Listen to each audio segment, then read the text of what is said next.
Para sa dugang mga balita sa Negros Kagpanay, mangin kauputan si Adrian Prietos. Adrian? Maraming salamat, Jerth. Sa Bacolod City, mga kapuso, Mambulok Creek.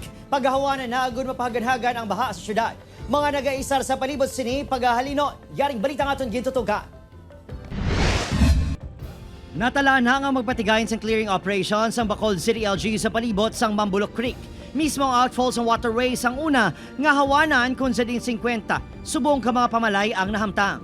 We pointed out na amo siya ang mga critical ni areas para ma-mitigate niya ang mga flooding. Ang sa rivers naton, like in the Banago Creek, sa Bakba Manayon or sa lapit sa outfall, may mga illegal structures. Talalupang doon nga sa subong, ginalaksam sa illegal structures kasubong sa mga pamalay ang dako nga bahin sa palibot ng creek. Ang residente nga si Dimple, handa man kuno maghalin basta may sayluhan. Yeah, okay man lang na yan, basta may relocation lang kami sir. May relocation. Okay lang man na yan sir. Importante, may kami patindogan nga balay.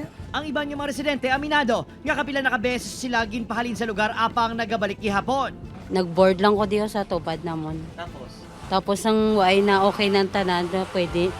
Nag-ano lang ko anay, nagtukod-tukod lang ko diyan ay pagpayag. Pagatutukan man ang dredging operation sa lugar. Kadamo sa mga layon sa kilid nga nag-amper sang tubig kung magilig. Di kinanglan ta i-clear out ano yung sapa. Kaya bisan magtaas ang taob, may patweng tubig panaog. Target nga mapapanaugan sa notice to vacate ang pila ka illegal settlers agud makapreparar na sila. Ginahikot pa sa LGU ang makinahanglanon nga dokumento agud maplastar sa Bacolod Housing Authority ng relokasyon sa illegal settler families. Opo, Kiril Casillo, Adrian Prietos, 1 Western Visayas.